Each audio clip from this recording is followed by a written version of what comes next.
because I didn't have a job to leave, it was just a kind of obviously I'd got a recovery period, and then just as she was about to start school, I found out I was pregnant with my son. So it wasn't ever a conscious decision not to go back to teaching, I don't think. It was just one of those sort of circumstantial things. By the time he came along, I was, doing other bits and bobs.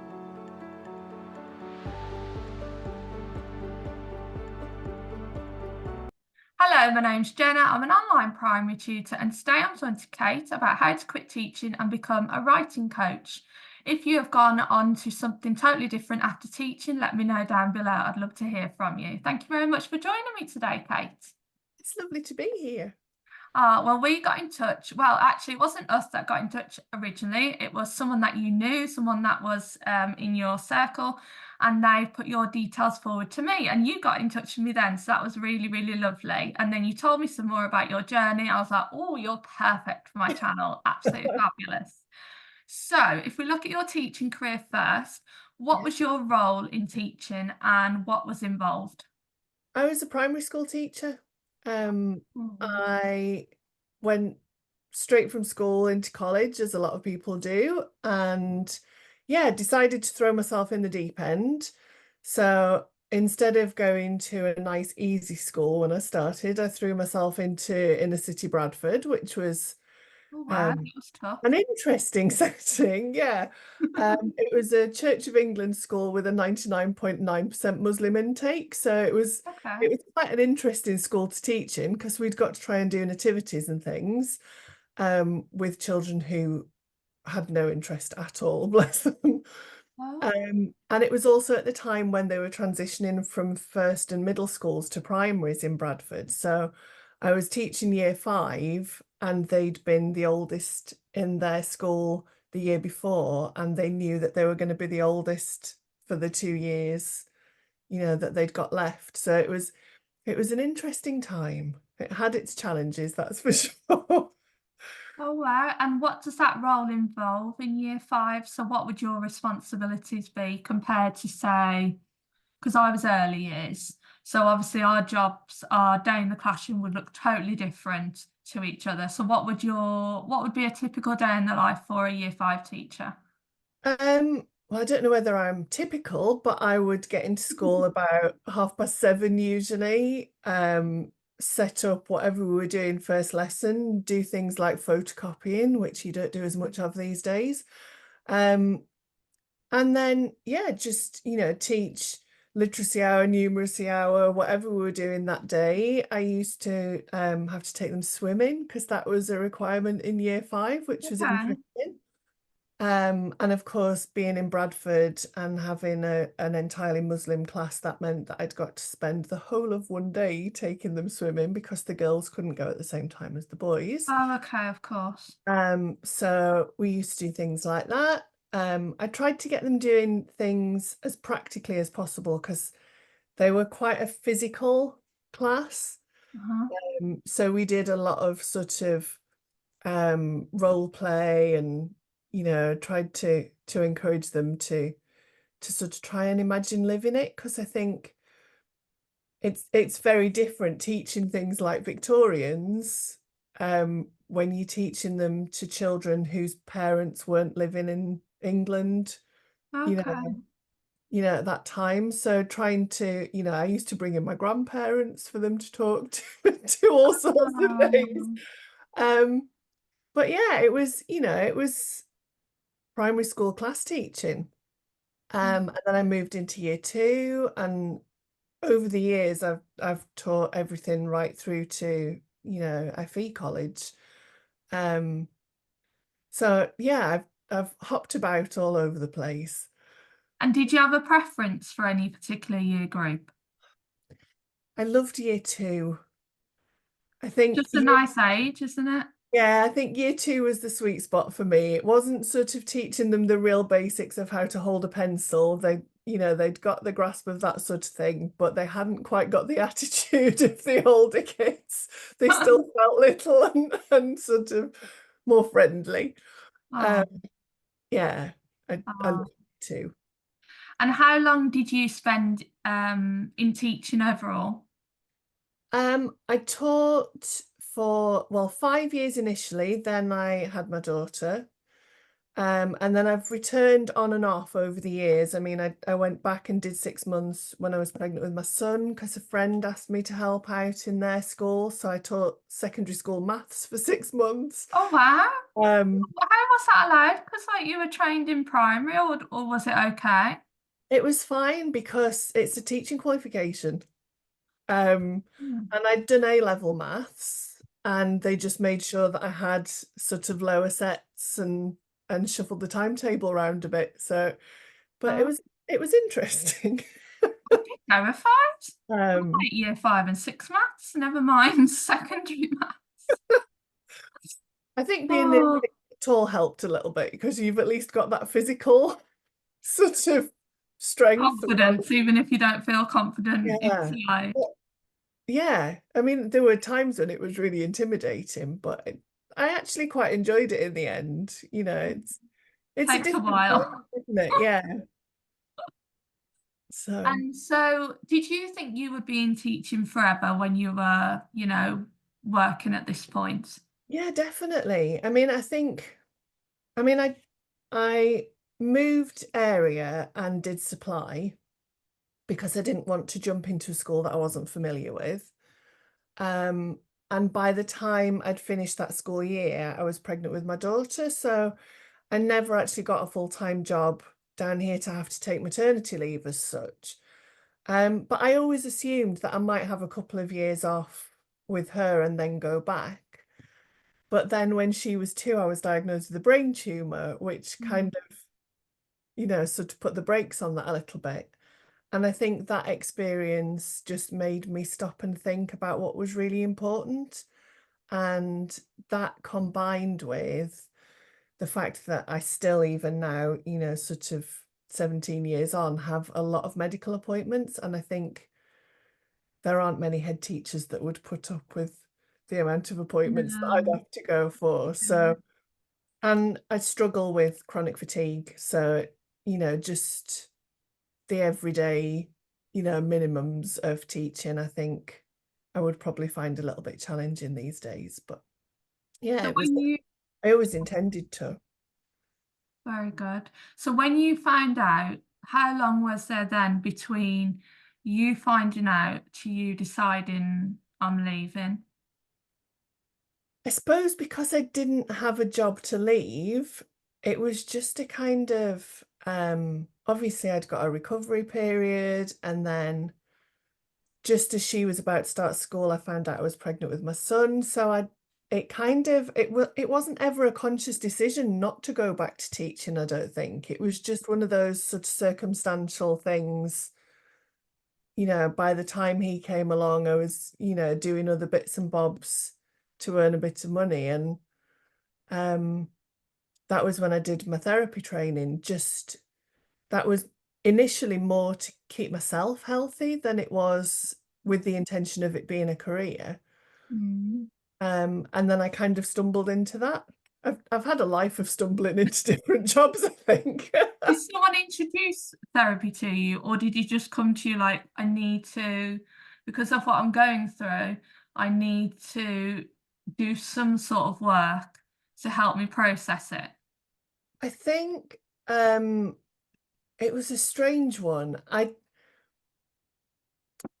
When my son was born, I had this realization that I'd either been pregnant or ill for nearly 5 years at that point. Oh wow, that's a long time. And um, I realized that, I hadn't read a book in that time.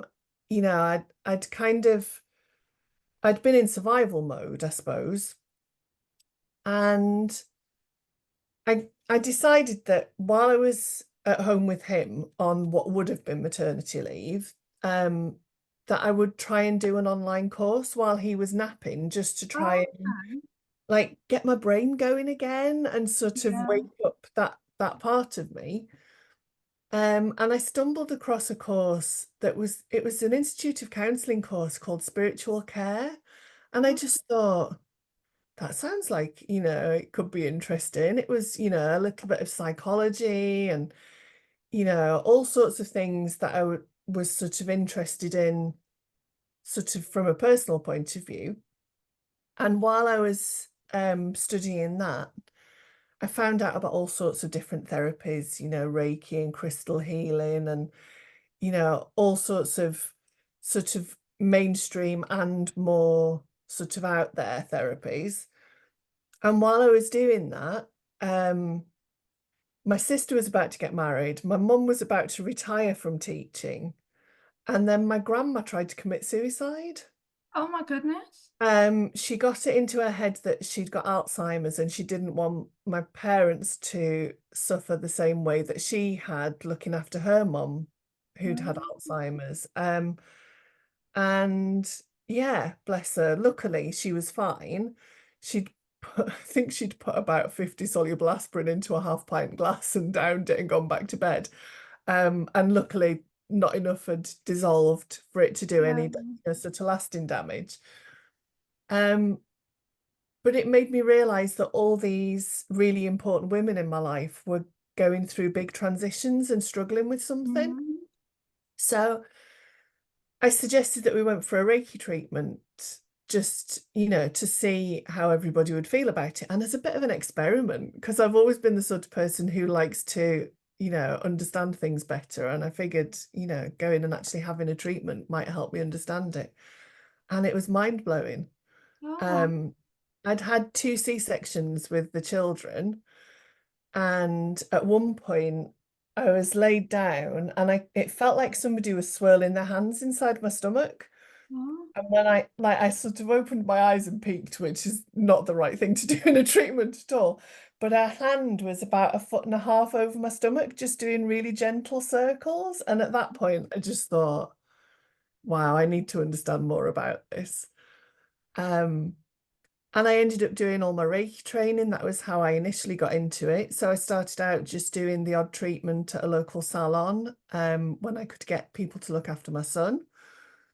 And then just over the years, added different therapies and, ended up practicing from home for a little while. Then did all my meditation and mindfulness training. And that was about the same time as my daughter was going into year 6.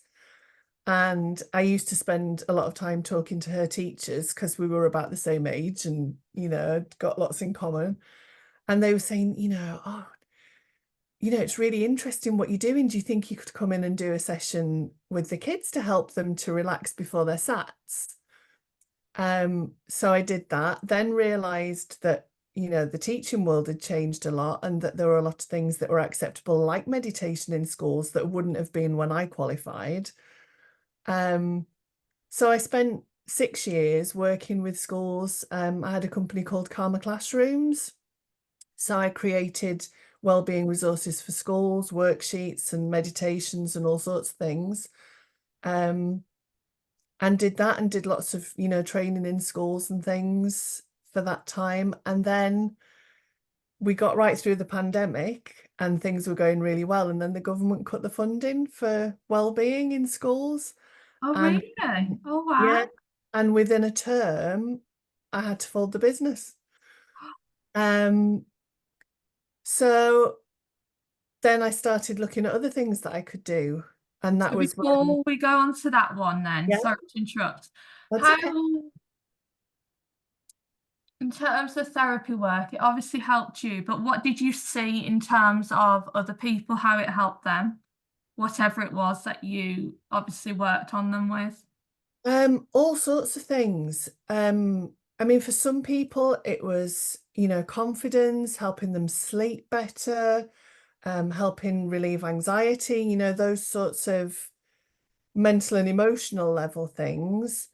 Um, There were, pregnant women who were really worried because they'd been given really terrible diagnoses for their unborn child and told that they wouldn't survive. And by the time they were born, there were no obvious problems with them. One little boy in particular that I'm thinking of, he'd got lots of fluid in his stomach. Um, and the mum was coming for treatments with me every week. And by the time he was born, they could find no evidence of anything. And the conditions that they thought he was going to have because of it, there was no evidence of. And so, some fairly dramatic things, I Mm. suppose, physically, as well as, helping people with confidence and, those sorts of things. So, yeah, it was really fascinating. And it seemed that your business kind of went from one thing to the next naturally.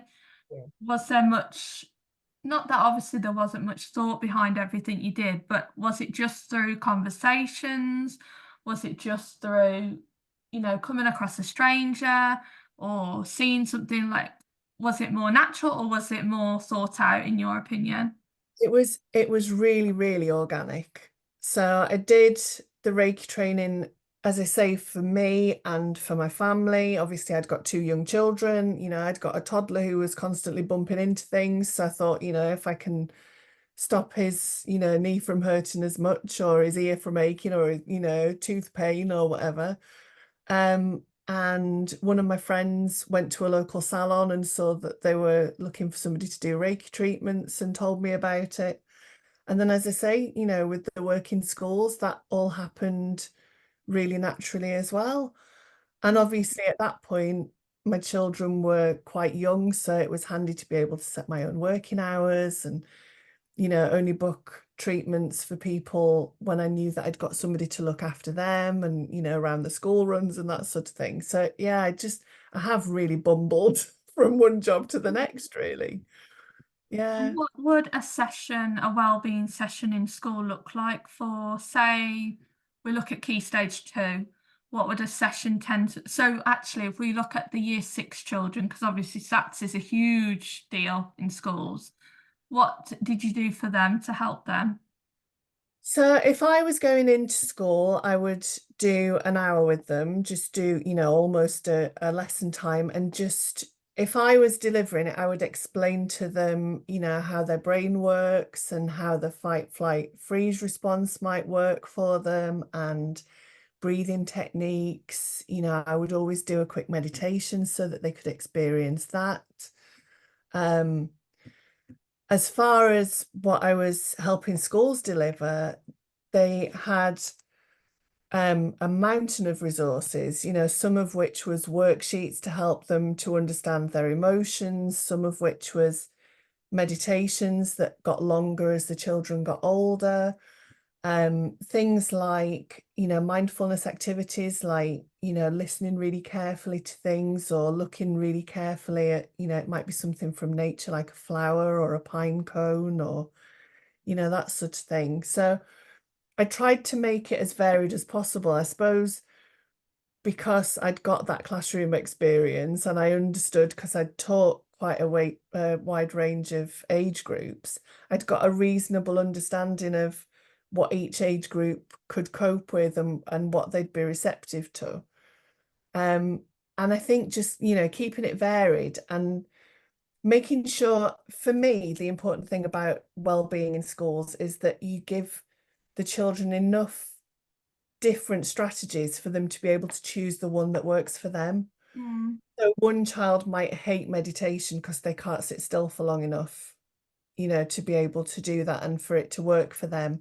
But they might find a breathing technique that really helps calm them down when they're feeling anxious, or, they might find an essential oil that they like the smell of that helps them to feel relaxed. And, there's all different ways of approaching it, really. But I think the more tools that we can give children when they're really young to be able to deal with things like stress and anxiety and, all those things that are part of life, mhm, then hopefully the more naturally they'll use it without having to think about it. They'll learn to breathe themselves out of, an anxious situation or, mm. as they're an adult then as well. And then, was there any ever a time, obviously, when you're supporting people with anxiety concerns or anything like that, it can be quite heavy. So, how did you manage that, or did you just take that as part of the role? Um, It depended what was going on in my life. Um, so if I was having quite a difficult time personally, I would just be really careful about what sorts of clients I took on board. And if, for example, if somebody came with a child that was a similar age to one of mine with something that I knew I'd find upsetting, I had like a little group of therapist friends that I would refer them to so that Well, that's a good it idea. didn't, sort of pull me in too much because I knew, I mean, I found it hard enough when I was teaching, hearing about some of the things that some of the children in my class were going through. Mm. And that was before I had my own children. So I knew that there were certain issues that I would struggle to help somebody with purely because, somebody that I cared about was going through a similar thing and it would be a bit too close to home. So Mm. yeah, I would pass people on if I knew that I was going to find it too hard. Because it's important to protect yourself as well as help other people. There's no point in making yourself really ill trying to help others, is there? No, definitely not. And I think that's wise to identify what your triggers are so that then you can be the best version of you. And then if you know someone else, I suppose with any kind of work that you're in, if you know, like I know with me, with tutoring, there's certain, I can't touch year six maths with a barge pole because it terrifies me. So Yeah. I have friends that are very, very good at doing that and will happily pass it on. So then obviously funding cut short and things had to change. Did you have a break or did you get cracking on the next business idea? I went straight back into it because during the pandemic, I'd been really, really busy, probably busier than I'd ever been. But obviously, we weren't doing things like socializing and seeing, family and friends as much. So I'd been doing more online studying just, to fill the time and, things came up that I liked the look of. And one of the things that I'd done was a journal therapy course, Oh, okay. which felt like it combined all the things that I loved most. It was sort of writing and well-being and, psychology and a bit of coaching and it kind of all fit. So I'd done an extension to my life coaching course and I'd done a writing therapy course. So I'd been toying with the idea of doing little bits of that alongside the work with schools anyway.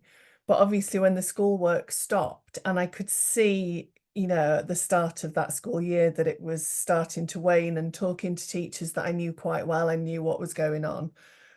Um, so I kind of, as one business was winding down, I was sort of cranking up the other business in readiness, really. Um, so yeah, I did that, just as a solo therapist again for um nearly 2 years. Oh, I wow. think. Was that one-to-one sessions or was that like Yeah. group Um, sessions it or? was mostly one-to-one. I do run an online group journaling session where I send out an email every week and it has sort of some inspiration and some thoughts and a writing prompt. And then once a month we get together just for an hour and discuss how we found all the prompts that month. But mostly it was one-to-one, yeah. Oh, and how did you find that? What, did you like that? Was that interesting or was there anything that you didn't foresee as part of that? I love it. I'd forgotten how tiring it was working one-to-one with people. And I think working online one-to-one, it can get really intense. I love the fact that we can use writing to access things that we're not consciously aware of. I find that fascinating. The fact that you can just keep writing and things appear on the page is just, yeah, it's like magic. And how did it come up that you started to work with your sister then? Was this after this period in time? It was, yeah. One of my friends she's actually a psychic medium and a spiritual teacher out in America. Um, she got in touch with me and said, I'm starting to do more coaching with people and I need some guinea pigs, basically. Would you like to be a guinea pig? And I was like, yeah, I'm always up for helping people learn things and, work things out. So we did a few sessions together and after 2 or 3 sessions, she suddenly said, "Why aren't you working with Jen?" And I was like, why would I work with Jen? Because my sister's always been a proofreader, a copywriter. She worked in publishing, straight from uni. She's always done that. And she said, "Can you not see how, like, the work that you're doing fits together?" And I said, "No, not really." Because I think in my head, Jen had always been like this Wonder Woman who could proofread things and spot the tiniest of errors in, an enormous page of tiny writing. And, I was sort of playing with children and helping people to, do a bit of journaling. And she said, "Okay, so if I came to you and I said, I want to work with you, I want your help to write a book. How can you help me?" Um, I said, I think I'd say to somebody that you've come to the wrong person. I don't know. I don't think I can help somebody write a book. She said, "If I said, I really want to work with you, what can you help me with my writing? What would you say?" And I said, "Well, I suppose, I can help if somebody was doing, a memoir or, some sort of life writing, I can help with, working through any emotions that might come up as part of the writing process, if they're writing about a particularly difficult time or um I said, I suppose I could help somebody get through things like writer's block and that sort of thing." And she said, "Oh my God, it's so obvious that you've never written a book." She said, "Because those are the things that writers really struggle with. Like, it's really easy to find somebody to, find the grammatical errors. A computer can do that nearly now." She said, "But, these are the things that people really struggle with." She said, "You and Jen need to get together and help people write books." And I was like, "Do we?" And the more I thought about it, the more excited I got. Oh, And this was just before the Easter holidays, not the Easter that's just gone the year before. And my sister was already on holiday. I was just going on holiday, and I just messaged her and said, "I know you're on holiday, but like, can we have a quick Zoom chat? Because I've had this idea planted in my head and now I can't get it out." And I thought that she'd run a mile because my sister, well, she calls herself a desk monkey because she's always just worked in isolation with a computer. She's never done any sort of online, classes or anything like that. And she just said, "Do you know what? This is like miles out of my comfort zone. It'll do me good." oh wow. Um, And within 24 hours, we'd got a business name, we'd registered domains, we'd got all the social media handles ready, and within 6 months, we'd launched our first program and had got our first intake. And it was just, it was mind-blowing how easily it all came together. So she does all the technical side of it. We do, 2 sessions a month with the groups. And she does all the technical things, the editing, the proofreading, finding, the right voice to write in and all that sort of thing. And I do all the more well-being side. But we've actually realized over this 12 months of doing this first year of the program that actually she knows quite a lot about the well-being side. And obviously with teaching and teaching children how to write, and just, being a bit of a bookworm as well, it's amazing how much crossover there is. And actually, we've both got quite a lot of knowledge in each other's areas as well. And yeah, I suppose, working with my sister, it's like a dream, really. That's really good. And the question is, have you always been close, or did this bring you together? Do you know what? We have always been really close. And I think that was the big thing for me. Because having worked by myself for sort of what, 17 years before that, um, I think I would have really struggled to run a business with somebody else because I'm the sort of person who, if I get an idea, I want to do it and I want to do it, now No. before I need to do it. And like if somebody was a bit flaky or they didn't get things done, then it would really bother me. But because obviously, we've known each other, well, in my case, almost all my life, and in her case, all her life. Um, we know how the other thinks, we know how the other's going to react most of the time. You know, it whereas if I was, if I was working with somebody else and they had a really busy month and had to step back from doing certain things in the business, I might be a little bit like, oh, that's not fair, is it? Like I'm having to pick up all the slack here. It's my sister, and if I can do something to help, you know, that's great because, I'd want to be doing something to help her and her family anyway. So Mm. it's worked so beautifully. Oh, that's lovely. So then, how has the business, from that starting point where you got everything off the ground, you started your first course, how has it progressed since then? So we managed to get 6 people onto our first program, which I don't know how many people we thought we might get. I think we were thinking anything from nothing to, infinity. We just didn't have a clue. Um, but it's been really lovely because they're not all in the UK. So we've got somebody in Costa Rica, we've got somebody in India, we've got somebody in LA. So Oh, wow. we've kind of we've definitely hit the floor running with that one. So obviously we've got to find time zones that worked for everybody and that sort of thing. And we've got one more month of that first intake to do. So now we're starting to ramp up and try and find people for the second year that will be running it, which will start in October. And we've also added in a writing accountability group. Right. Realised that the writers that we're working with now and other people that we were talking to, sort of small business owners and, people that want to write in their spare time were struggling to prioritize using their time.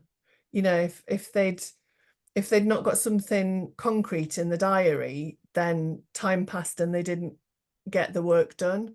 So we now run 30 hours of accountability sessions every month as well, where people can log on to Zoom and we just literally say, right, so what is it you're working on this session? And it might be that they're writing a newsletter or some social media posts or a blog post. They might be working on their book. It might just be that, they've been away and they've got a full inbox that they need to work through and they wanted to, be accountable and get that done. So we sit on the Zoom and we all write together and check in every sort of half an hour, 40 minutes and just say, right, how are you getting on? Do you need to stretch your legs? Do you need to go get a drink? And sort of keep each other focused and motivated. And that's gone down really well. That's Um, cool. So, we're trying to keep it manageable, and think of things that are actually going to be useful and productive for people rather than just, throwing a million different offerings out there and hoping for the best.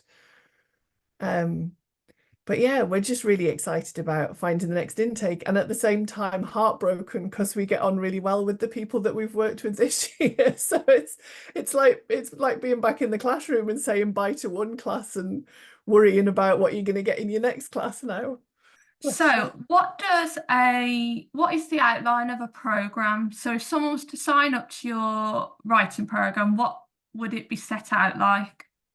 So we've got an online sort of workspace where they can log on and every month the resources are released that we're working on that month. So we've got things like workbooks around using AI in writing, things like, lists of podcasts that you might want to listen to, books that you might want to read.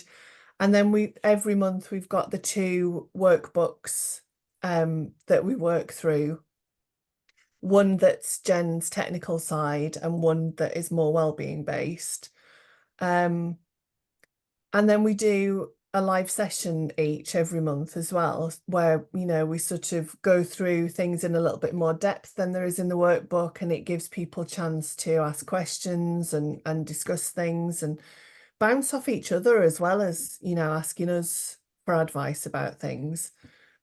Then depending on the level of membership that people have, there's an option to do one-to-one sessions with Jen and I where we can actually read through what they're writing for their book and give them help with that. And, I can obviously go through and do sort of coaching and writing therapy sessions if somebody's got to a really difficult part of a memoir, say. Mhm. Um, and, we've got all the usual, Facebook groups and things where people can go and ask each other for help and say, I watched this program last night. It was really great. This is where you can find it and that sort of thing. But what we didn't want, because what I think you see a lot online is people over-promising and under-delivering. So that Yeah. kind of write your book in a month, like that's not what we wanted to offer at all. And I think a lot of people who have got a dream of writing a book are probably, doing some other work full time and can't, sit down and dedicate every minute for, Hard how writing a book as well. It takes so much out of you yeah, physically doing it and emotionally as well. It takes a lot out of you. I've known family members and it's taken them years in some instances. And I think particularly because we're focusing at the minute on non-fiction books, we have like long term, we've got plans to do a fiction equivalent as well. But at the minute, non-fiction was where our comfort zone was. Um, so obviously we've got people writing memoirs and self-help books and that sort of thing. And memoir in particular can be really grueling. Mm. You having to go back through and face times, in your life that you've locked well and truly away and tried to forget about a lot of the time. So we Mm. wanted it to be something that people could commit to without it being a big commitment. So really the only commitment is the 2 live sessions a month, which are usually round about an hour, usually slightly more. And obviously we record those in case people can't make the live sessions for whatever reason. Um, but what we wanted to do rather than making promises about, at the end of the 12 months you will have a finished book, what we've said is that at the end of the 12 months you'll have everything you need knowledge-wise to be able to write your book, and then you can write it whenever you're ready, which feels like a nicer and more accessible way to do it, I think, for a lot of people. Mhm. Um, because a lot of people, I mean, some of the people on our course, they came into the program thinking that they wanted to write one sort of book, and within a couple of months had realized that actually that wasn't the book that they wanted to write, and they've had a completely different idea. Mm. And it might be that they end up writing both, but we're a month away from the end, and I can say with a degree of certainty that none of them will have completely finished the book that they came in, Mm. to write, but they will finish it at some point. I'm fairly confident that they will. That's lovely, and that's nice to have that support team behind them, that knowledge, obviously your sister's knowledge and your own knowledge as well. So, kind of moving away from that now, I came across your LinkedIn and it said TEDx speaker, and I was like, what? So, can you tell me about this, please? So, it was supposed to happen actually in 2020. Um, I'd got a couple of friends who were running a TEDx event, and they needed somebody to add an education element because it's quite prescriptive when you run a TEDx event. There's got to be certain That's boxes ticked. interesting. Ah. Um, so I said that, I was more than happy to do that. And then obviously we went into lockdown. Um, and by the time we managed to do it, which I think was 2022 in the end, obviously my business had completely changed, and I managed to sort of rewrite the talk a little bit so that it was relevant to what I was doing um at that point, and also, ticking all the boxes for the education thing. And it actually worked really nicely because I think the way that writing is being taught in schools, there are some issues with now. It's particularly by the time the kids get to sort of year 6 and above, it's so prescriptive Yeah. that all the creativity's gone. Mm. It's more about ticking boxes about what grammatical structures they've used and what punctuation they're using than it is about letting their little minds wander free. And I think from a mental health point of view, there are some issues around that. So it was quite nice to be able to talk about, my experiences of writing and where my love of writing came from, and then look into sort of the more sciencey side of it. And And and where really, did you do it? Was it in a particular location? it was in Peterborough. Oh, Um, okay. it was at Peterborough College that they hosted it. Oh, Um, and was it intimidating with the audience or was it okay? so yeah, it was fine. It wasn't a massive venue because some of them are enormous, aren't they? Yeah. When you see them online. So it wasn't a huge venue. Obviously, we were not that long out of the pandemic, so people were wary about, big events and things still. And I think it took me a long time to realize it, but I think I have an ability to click in teacher mode and just stand in front of people and speak. The biggest challenge that I had was that I actually completely lost my voice on the Monday before I was Oh supposed to do it on the no. first year. And it literally the morning of the talk, I could whisper a bit. So it was That's not what you want to happen at I all. know, I couldn't believe it. It'd been like bucket list stuff for years. And then the day that I got to do it, I didn't have much voice. But I think apart from a little mic glitch, yeah, people could hear me. So that was the important thing. But I definitely wasn't as loud and confident as I might have been on another day. And was it live or do they just record it? They record it and then it's got to be really carefully vetted by TEDx then to make sure that it ticks all their boxes and things. So yeah, I it didn't takes realise. I love some of those talks. They're so good, really devastating, some of them are, but really, really informative. yeah. But it's been lovely chatting to you. I've learnt so much, but where can we find you online, you and your sister? So we have a website, obviously, booksmithacademy.com, um, and all the usual social media. So we're at Booksmith Academy on Facebook and Instagram and LinkedIn and TikTok and all those Everything. places. Some that we do slightly more reliably and confidently than others, but we try to be everywhere as much as we can. But yeah. Oh, and as a final word, what advice would you give to teachers that are looking to leave and do something different and are maybe a bit anxious about it? I think it's difficult, isn't it? I think if I had been in a position where I'd got to make that decision with no other factors, the health factors, the baby factors, I think it would have taken me a lot longer to leave. But I think only you know whether something is helping your life to be the way you want your life to be. And I think one of the things that came out of the pandemic for a lot of people was learning to prioritize quality of life over, the fancy holidays and the big cars. And I think a lot of people have reassessed. And one of the things that I realized was that actually we didn't need as much money to live on as I thought we did. And we might not have had the big fancy holidays and things and, the flashy trainers, but actually we spent time together and doing something that you love every day instead of something that's, if you're not careful, for a lot of teachers, sucking the life force out of you.